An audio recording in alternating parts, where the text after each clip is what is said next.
Esta mensagem é mais um oferecimento do Ministério Evangélico da Reconciliação. Na voz do pastor Luiz, você vai ouvir a mensagem com o tema Famílias espiritualmente doentes, filhos em perigo. Ministério Evangélico da Reconciliação, apoio pastoral às famílias, feridos que tratam feridas.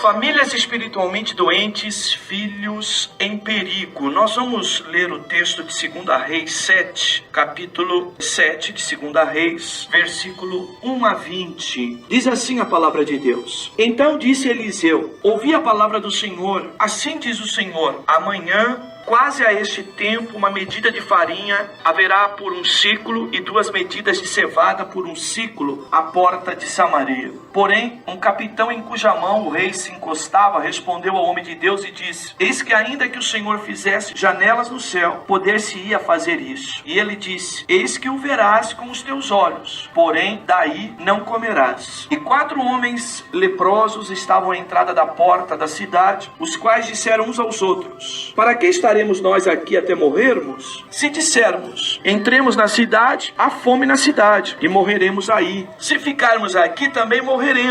Vamos nós, pois, agora, e demos conosco no arraial dos Círios. Se nos deixarem viver, viveremos, e se nos matarem, então somente morreremos. E levantaram-se ao crepúsculo para ao arraial dos Círios. E chegando à entrada do arraial dos Círios, eis que não havia ali ninguém, porque o Senhor fizera ouvir no arraial dos Círios ruídos de carros e ruído de cavalos, como o ruído de um grande exército, de maneira que disseram uns aos outros: eis que o rei de Israel alugou contra nós os reis dos heteus, o rei dos egípcios, para virem contra nós. Pelo que se levantaram e fugiram no crepúsculo, e deixaram as suas tendas e os seus cavalos e os seus jumentos e o arraial como estava, e fugiram para salvarem a sua vida. Chegando, pois, estes leprosos à entrada do arraial, entraram numa tenda e comeram e beberam, e tomaram dali prata, ouro, vestes, e foram e o esconderam. Então voltaram e entraram em outra tenda, e dali também tomaram alguma coisa e a esconderam. Então disseram uns para os outros: não fazemos bem, este dia é dia de boas novas, e nos calamos. Se esperarmos até a luz da manhã, algum mal nos sobrevirá. Pelo que agora vamos e anunciemos a casa do rei.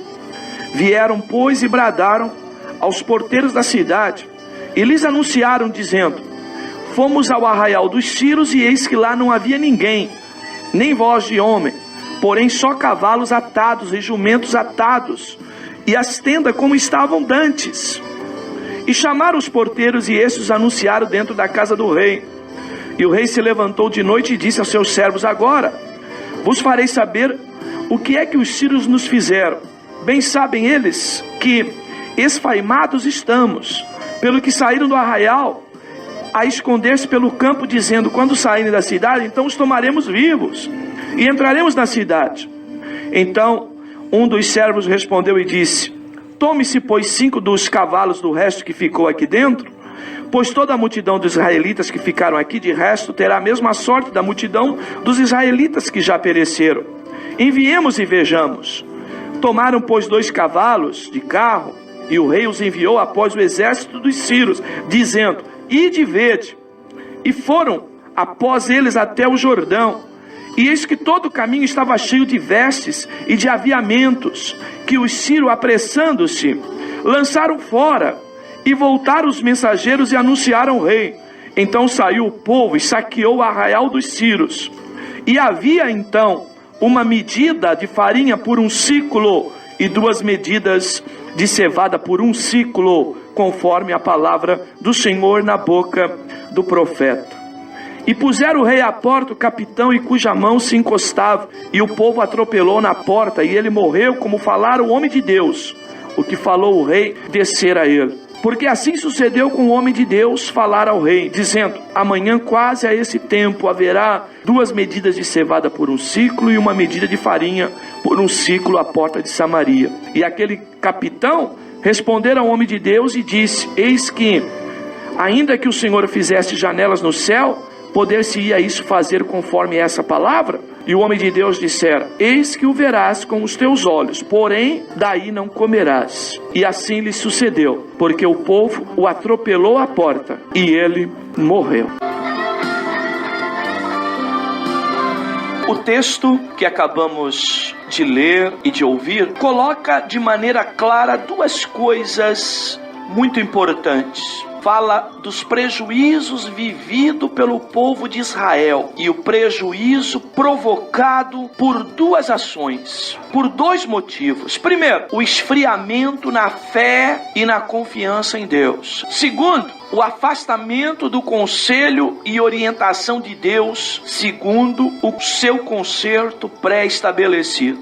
Então, observamos que o povo de Israel foi acometido de um esfriamento espiritual, onde sua fé e confiança em Deus desmoronou. Também se afastaram do conselho de orientação de Deus, segundo o concerto pré-estabelecido por ele.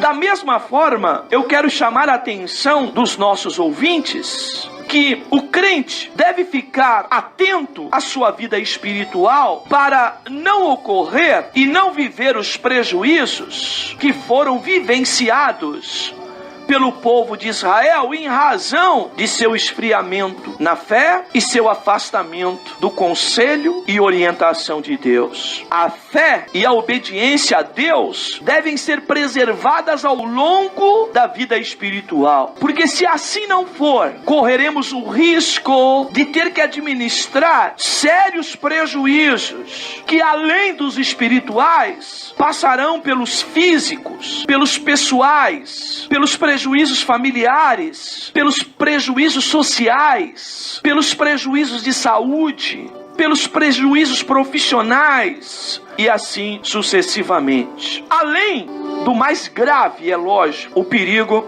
da morte eterna e o perigo do afastamento permanente de Deus. A Bíblia diz e descreve em Isaías 55:6: buscai ao Senhor enquanto se pode achar, e invocai-o enquanto está perto. Porém, muitos estão gradativamente se afastando da comunhão com Deus. E em seu afastamento, os prejuízos vão vindo em decorrência desse esfriamento na fé e desta ausência presente, subordinada ao conselho da pessoa de Deus. A idolatria e o culto pagão, associado à redução do nível moral do povo de Israel, no texto lido, é o reflexo da vida cristã atual, onde muitos crentes acabam dependendo do artificialismo para servir a Deus, do complemento idólatra, e por conseguinte, acabam não tendo forças para resistir ao pecado e acabam sendo abraçados progressivamente com a própria iniquidade, sob o tom de que isso não é grave, de que isso não tem problema. Não há dúvida que a maioria da queda das pessoas, quer no campo espiritual, quer no campo moral, quer no campo correlato, está geralmente associado a uma queda paulatina, a uma queda progressiva, a uma queda que vai se caracterizando, se somando ao longo de um tempo. Por conta de seus pecados, Samaria, capital de Israel, foi cercada pelo inimigo Ciro, de forma que suas fronteiras se tornaram fechadas para o comércio, comprometendo assim a própria sobrevivência do povo de Deus. Assim, muitos atualmente, sua falta de fé e confiança em Deus, aliados ao pecado, tem fechado a fronteira da comunhão, da relação, da intimidade e do contato com a provisão que só Deus pode mandar. É assim mesmo que muitos estão vivendo a sua vida espiritual com as fronteiras do contato com Deus cercadas pelo inimigo. Eu repito, fronteiras cercadas pelo inimigo. E nesta condição estão isolados, sem usufruir da bênção de Deus. É o que diz Isaías 59:1. Eis que a mão do Senhor não está encolhida, para que não possa salvar, nem o seu ouvido agravado, para não poder ouvir. Verso 2 de Isaías 59, mas as vossas iniquidades fazem divisão entre vós e o vosso Deus, e os vossos pecados encobrem o seu rosto de vós, para que vos não ouça. Então, amados, queremos repetir que esse estado de miséria espiritual que Israel estava vivendo e que muitos crentes estão vivendo atualmente é consequência da estratégia do inimigo, que vai enfraquecendo o seu adversário ou o crente para vencê-lo sem resistência. O trabalho do diabo hoje é tornar você refém sem maior esforço. Então ele vai minando suas forças até a hora em que ele te cerca e torna você refém, de maneira que você não tem mais energia para lutar contra os problemas, lutar contra a vida, lutar contra as dificuldades, lutar contra o pecado, lutar contra o próprio inimigo, que parece ser grande quando nós espiritualmente estamos doentes. Nesse estado de fome, desnutrição, doença, falta de vigor, que muitos estão semelhante ao povo de Israel, no que você não tem mais energia para lutar contra os problemas, lutar contra a vida, lutar contra as dificuldades, lutar contra o pecado, lutar contra o próprio inimigo, que parece ser grande quando nós espiritualmente estamos doentes. Nesse estado de fome, desnutrição, doença, falta de vigor, que muitos estão semelhante ao povo de Israel no texto lido, esta é a arma do inimigo para muitas vidas, casamentos e famílias. O inimigo quer te vencer, roubando teu ânimo, tuas forças. Tu não percebe, mas ele está minando tuas energias, teu vigor, dia após dia, até te levar a cativo. E aí quando você acordar, já foi. Tua vida, teu casamento, tua família, tua saúde, teus filhos e tua salvação. Assim, o crente com sua vida cercada, minada pelos inimigos, ele não pode usufruir do alimento. Tu não percebe, mas ele está minando tuas energias, teu vigor, dia após dia, até te levar a cativo. E aí quando você acordar, já foi. Tua vida, teu casamento, tua família, tua saúde, teus filhos e tua salvação. Assim, o crente com sua vida cercada, minada pelos inimigos, ele não pode usufruir do alimento espiritual.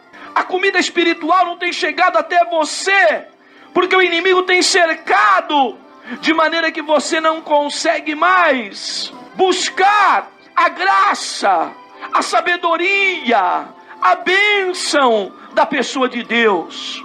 E com a tua vida cercada e sem alimento espiritual, você acaba então vivendo toda esta realidade que acabamos de citar. Há muitos assim hoje, nesta cidade chamada de família cristã. Nós somos a Samaria de hoje. E quantas famílias estão como a Samaria da época do profeta Eliseu? Muitos de nós estamos cercados pelo inimigo e sem alimento espiritual. Resultado, fome que não pode ser saciada.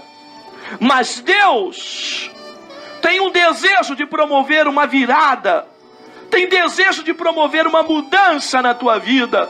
Quando vivemos esta situação por longo período, o estado miserável individual começa a atingir os demais membros da nossa Samaria. Quando a família cristã está como Samaria, sem possibilidade de alimento, quando alguém dentro da casa, dentro do lar, morre espiritualmente, desnutrido, porque não tem mais acesso à despensa de Deus, toda a família começa a ficar comprometida. E não são poucos casos de pessoas que, se afastando da comunhão mais íntima com Deus, acabam comprometendo toda a sua casa, levando esposo esposa, filhos, filhas, irmãos, irmãs, pai, mãe, ao mesmo perigo de morte que um dos entes queridos acabou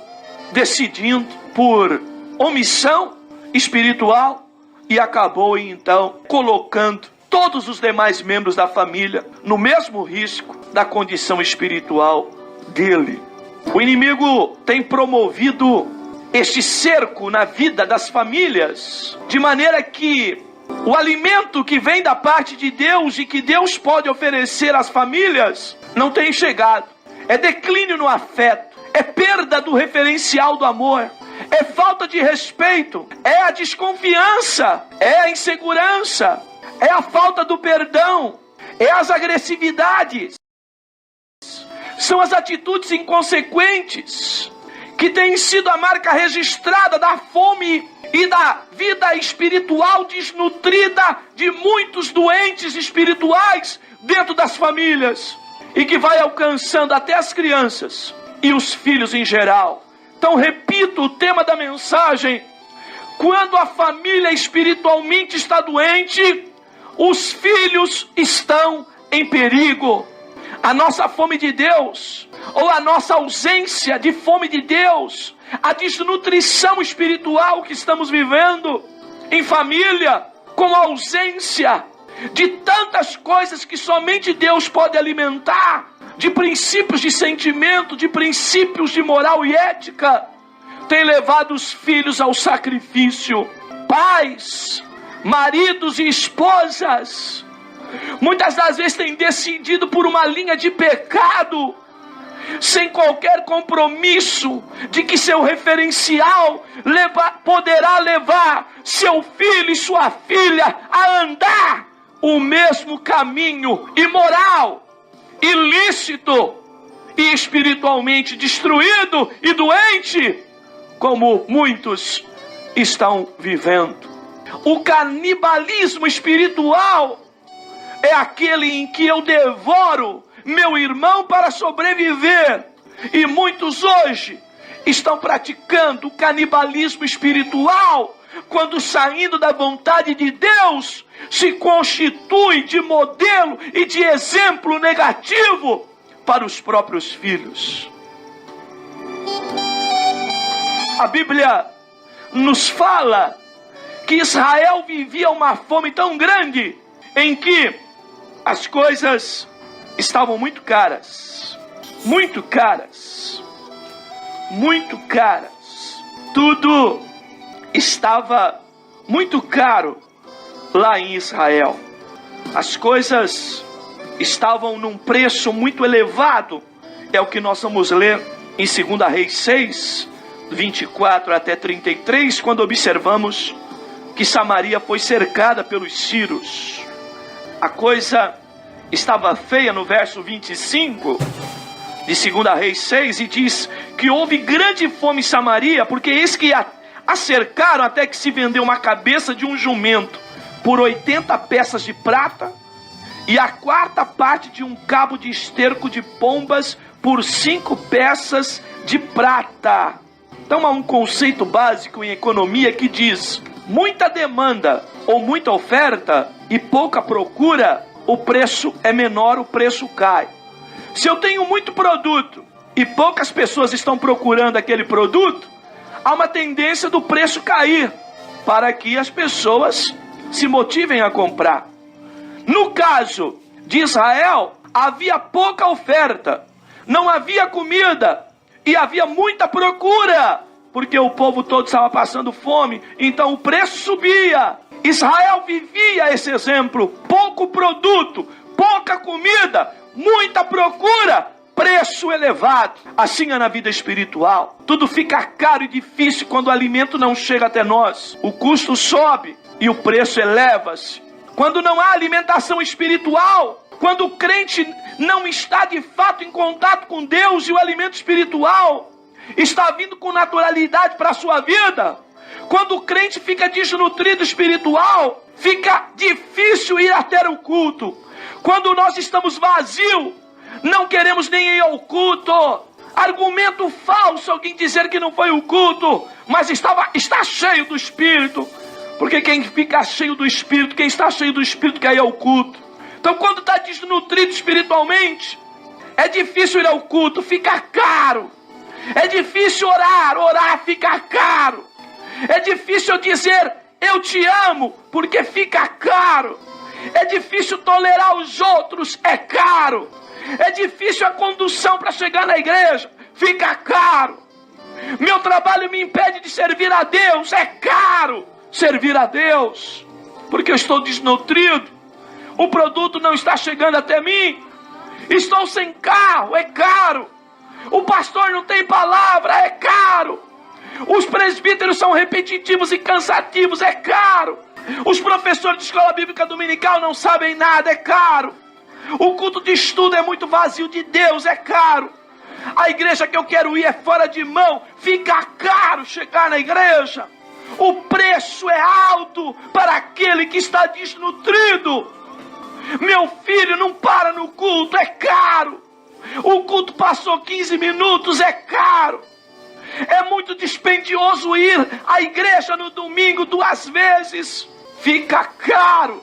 Escola dominical é muito cedo, já basta acordar todos os dias de segunda a sábado 6 horas da manhã, fica caro. Ninguém me oferece uma carona, é caro.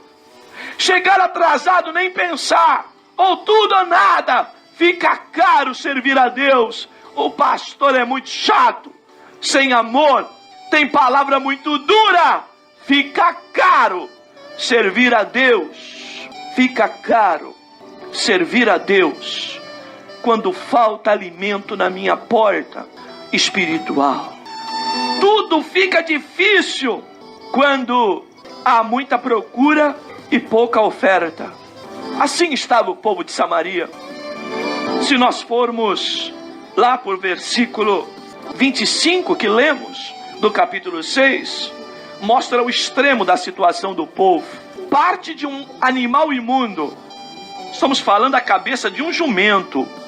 Não era comida normal para o povo de Israel. Parte de um animal imundo, e o resíduo de pombo estava com preço insuportável de compra. Era esterco. Você sabe o que é esterco, não sabe? Muito bem, isso estava sendo oferecido como comida, e o preço era insuportável para se pagar. Esse é o estado e reflexo espiritual de muitos que vivem uma vida espiritual miserável e não conseguem mesmo assim dar sobrevivência a esse estado. Há muitos que estão vivendo de contemplar o preço caro, semelhante à cabeça de um jumento e ao esterco de pomba, espiritualmente falando. Há muitos que estão assim, com a vida espiritual miserável, e nem assim conseguem força para vencer esse estado. É o reflexo espiritual de muitos. Aceitar a vida espiritual apenas como uma prática religiosa, de ir apenas na Santa Ceia, somente no domingo, viver de visitar igrejas, não vai te satisfazer, e pior, você não vai conseguir mantê-la e vai ficar caro. Mesmo que você se contente com a cabeça da jumenta e o esterco de pombas, espiritualmente falando, isso fica caro. Infelizmente, quando esse estado miserável de espiritualidade nos alcança, apelamos para os culpados. Nunca somos nós. É Deus, é o pastor, é a igreja, é a obra, é o departamento, é o irmão, menos eu. Como está difícil compromisso com a palavra de Deus e com Deus para aqueles que estão com a vida tão doente. E vamos procurando então justificativa nos outros. É o texto de 2 Reis 6, 26, 31. Famílias doentes, filhos em perigos. Vejam só 2 Reis 6, 26 a seguir. E sucedeu que, passando o rei pelo muro do palácio, uma mulher lhe bradou, dizendo: acode-me, ó rei, meu senhor. E ele lhe disse: se o Senhor te não acode, de onde te acudirei eu? Da eira ou do lagar? Disse-lhe mais o rei: que tens? E disse ela: esta mulher me disse: dá cá o teu filho, para que hoje comamos e amanhã comeremos o meu filho. Cozemos, pois, o meu filho e o comemos. Mas dizendo-lhe eu ao outro dia: dá cá o teu agora para nós cozermos, ela escondeu o seu filho. E sucedeu que, ouvindo o rei as palavras dessa mulher, rasgou suas vestes e ia passando pelo muro, e o povo viu que trazia cilício por dentro sobre a sua carne. Olha só, amados, o estado espiritual de Israel, que é muitas das vezes o estado espiritual da nossa família. Enquanto maridos abandonam a direção de Deus, quando esposas abandonam a casa de Deus e a vida espiritual, enquanto homens buscam o desejo de felicidade pessoal, mulheres buscando o desejo de felicidade pessoal, e vão matando os filhos, destruindo os filhos, enquanto marido e mulher estão se degladiando dentro de casa, os filhos estão morrendo. Como no exemplo de Israel aqui, se fez um acordo para se matar e comer os próprios filhos, porque não tinha comida. É o que eu chamo de canibalismo espiritual. É quando minhas decisões comprometem a vida espiritual, moral e física dos meus próprios filhos. Quanta gente inconsequente leva a mulher à morte espiritual, moral, física. Quantos maridos inconsequentes levam mulheres e filhos à morte espiritual, moral e física, porque o compromisso dele é com o seu hedonismo, o compromisso dele é com o seu umbigo, com seus prazeres, porque está morto espiritualmente. Quando o homem e a mulher não é alcançado por Deus, e então vive o abatimento espiritual da doença, ele começa a comprometer o casamento, o lar, a família, e pior, os filhos. Até os filhos estão sendo sacrificados pelas nossas atitudes levianas, negligentes, carnais.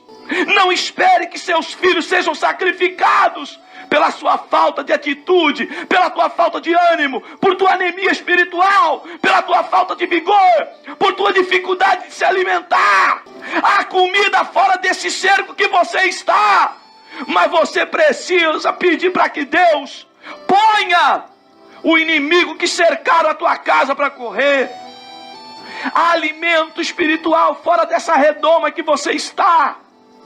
Há esperança para você. Creia nisso, acredite nessa possibilidade. Se não, é morte para você, morte para o teu cônjuge e morte para os teus filhos.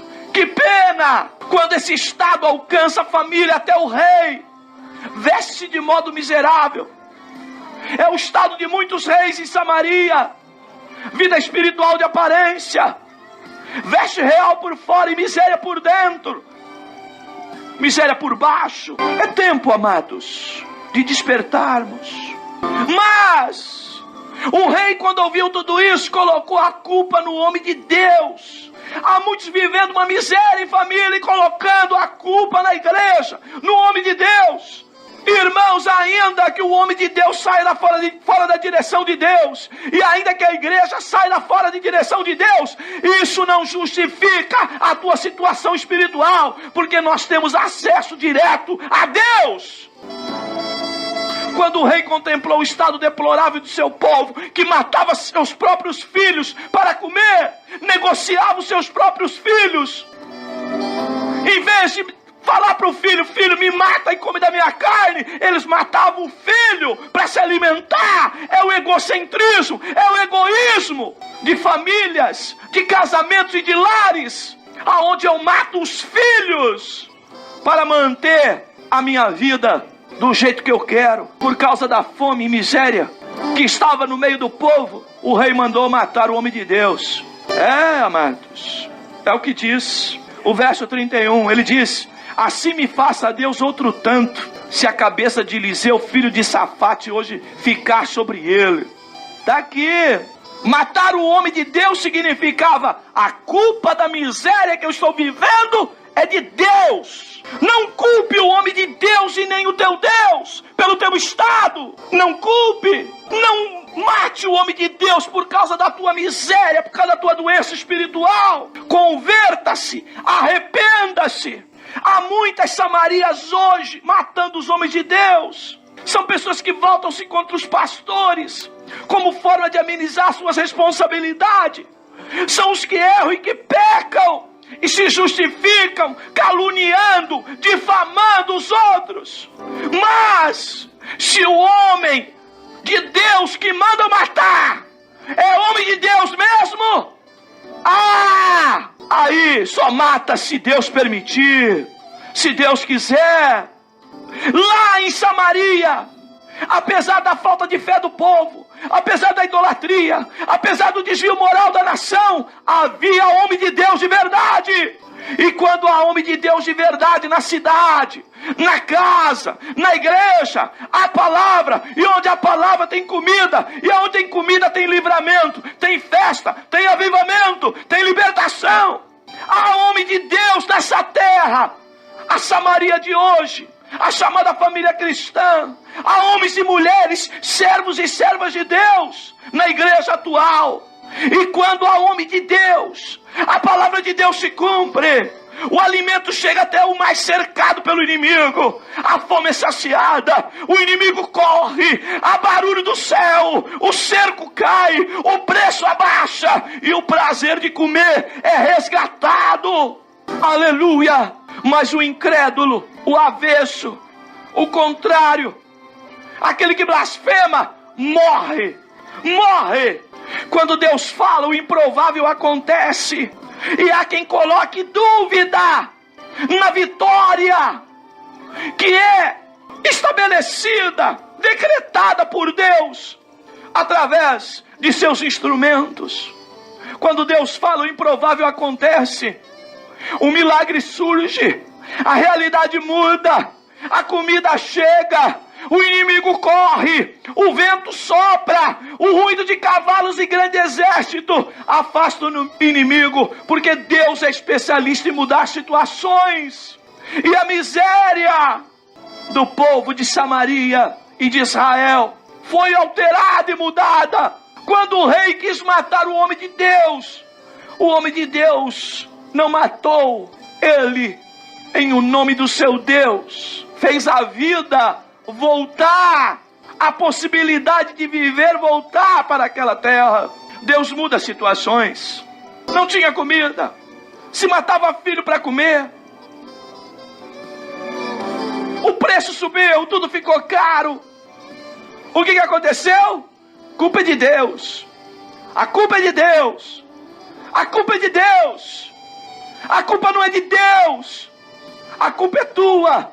A culpa é minha. A culpa é nossa. Quando saímos da direção de Deus. Mas enquanto tiver homem de Deus em nossa terra, até aqueles que não acreditam verão, mas não irão usufruir. Aleluia.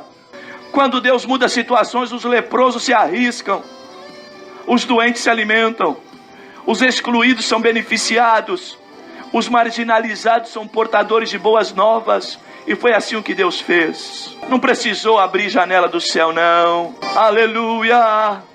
Mas Deus criou um grande barulho, um grande movimento. E a Bíblia diz que o exército sírio correu. Eles tinham cercado Samaria, mas eles correram. Ben-Hadad, rei da Síria, que tinha juntado todo o seu exército e cercou Samaria. Agora então, meus amados, houve um grande estrondo, grandes exércitos, barulho de grandes exércitos, e ele pensou: o rei de Israel contratou algum outro povo, algum outro exército, e eles vão aqui, vão nos fechar, vão chegar aqui e vão nos fazer uma grande cilada, vão nos deixar então sem saída. E então começaram a correr, de sorte que deixaram até seus aviamentos, até suas roupas, seus ouros, seus cavalos, seus animais, seus alimentos, tudo pelo meio do caminho. O inimigo bateu desesperado. Sabe, amados, muitas das vezes o inimigo cerca a nossa casa, a nossa família, a nossa vida, mas quando Deus age, ele vai sair e vai sair desesperado. Aleluia, porque Deus é Deus, e quando ele fala, o improvável acontece, mesmo que haja incrédulos. Deus, quando fala, cumpre. E os leprosos que foram usados, Eles estavam à porta da cidade. Lá era o lugar deles. Eles não queriam entrar na cidade porque lá não tinha comida. Se fosse até o arraial do Ciro, tenho medo de serem mortos. Eram leprosos. Eram considerados imundos. Geralmente doente não tem fome. Mas Deus levou aqueles leprosos a se arriscarem. Foram até o acampamento dos Ciros. Tiveram fome. Doente que teve fome. Eles eram os excluídos e foram beneficiados. Quando no normal o leproso comia da sobra, do resto daquilo que ofereciam a ele, ele agora primeiro se alimentou, comeu, saciou, pegou aquilo que era de bom, e aí depois, quando viu que era muito, falou: vamos levar alguma coisa lá, vamos avisar a cidade. E os marginalizados, aqueles que não tinham qualquer status, eram desconsiderados, eles agora são portadores de boas novas. Amados, é assim que Deus faz. Deus usa o que não é para ser. Deus usa o que não pode fazer para fazer. É assim que o meu Deus faz. É assim que o teu Deus faz, ou você esqueceu disso? Quando Deus fala, o improvável acontece. O milagre surge, a realidade muda, o inimigo corre, o vento sopra. E se há inimigo hoje rodeando a família, rodeando teu lar, a tua casa, teu casamento, teus filhos, se a tua família está em perigo, hoje Deus vai fazer o inimigo bater em disparada. Vai fazer ele correr desesperado, porque Deus continua sendo Deus. Hebreus 13:8. O Senhor Jesus é o mesmo ontem, hoje e eternamente. E aqueles leprosos foram anunciar boas novas, nem acreditaram. Mas ele foi levar boas novas, original Evangelho 1. O Evangelho é boas novas. Quando pessoas estão cercadas pelo inimigo, com a vida doente espiritualmente, fisicamente, moralmente, aleluia, Deus sempre enviará alguém, aleluia, com sua palavra, sobre arrependimento, sobre conversão, sobre novo nascimento, sobre libertação, sobre restauração, aleluia, como usou aqueles leprosos. Como diz Paulo, não me envergonho do Evangelho de Cristo, porque é o poder de Deus para a salvação de todo aquele que crê. A prudência não impediu nem a bênção de chegar. O rei ficou preocupado. Isso é a estratégia dos Ciros. Ele quer que nós vamos lá, e quando nós formos lá, ele vai nos surpreender. Não, irmãos. Quando Deus fala, aleluia, nós podemos ir com ousadia. Aleluia. Quando Deus fala, aleluia, algo de novo acontece. O movimento, a festa, o apetite à palavra. Quando o inimigo é retirado, o cerco é movido, não há impedimento para se alimentar e usufruir das bênçãos de Deus. Tudo ficou barato, ficou fácil, abaixou os preços. Houve liquidação em Israel. O preço caiu. Deus pode fazer isso com tua vida. Mas para isso, você precisa entender que só Deus pode mudar tua situação. Não coloque culpa nele, porque a situação que você vive foi promovida por ti, pela tua incredulidade, pelo teu esfriamento na fé, pelo teu afastamento do conselho de Deus. Pastor, mas as coisas ficaram difíceis para mim. Sim, mas o que nos separará do amor de Cristo, diz Romanos 8. Nada nos separará do amor de Cristo, revelado, aleluia, através do seu sacrifício e da sua palavra. Oh, amados, famílias espiritualmente doentes, filho em perigo. Quando famílias espiritualmente ficam doentes, os filhos estão em perigo. Foi o que aconteceu em Samaria. Se matavam os filhos para os próprios pais e os adultos se alimentarem. Quanto canibalismo espiritual está ocorrendo no meio da igreja de hoje. E nós precisamos acordar. Quantos canibalismos estão ocorrendo nas famílias de hoje. Quantos filhos sem rumos, revoltados, sem referencial, perdidos, sem saber o que fazer, porque os pais colocaram os filhos nessa situação. por olharem só para eles mesmos, preferem destruir os filhos para manter o seu próprio, o seu orgulho, o seu prazer nos deleites mundanos. Que Deus tenha misericórdia de nós.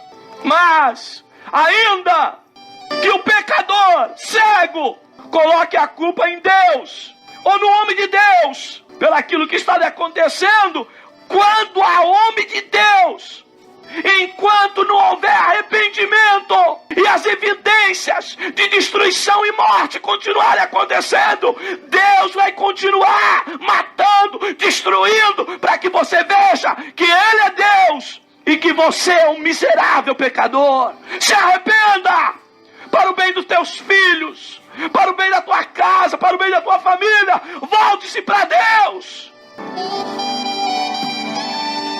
O povo foi abençoado, mas o incrédulo viu, mas não usufruiu, não participou. Não deixa a tua fome espiritual matar o teu filho. Famílias espiritualmente doentes, filhos em perigo. Se você ama teu filho e tua filha mais do que você mesmo, rapidamente busque o Deus que cura. Sare a tua vida espiritual e da tua casa, para que os teus filhos possam não mais permanecer correndo o risco de morte espiritual, de morte moral ou de morte física. Que Deus nos ajude, que Deus nos abençoe, em Cristo Jesus. Amém.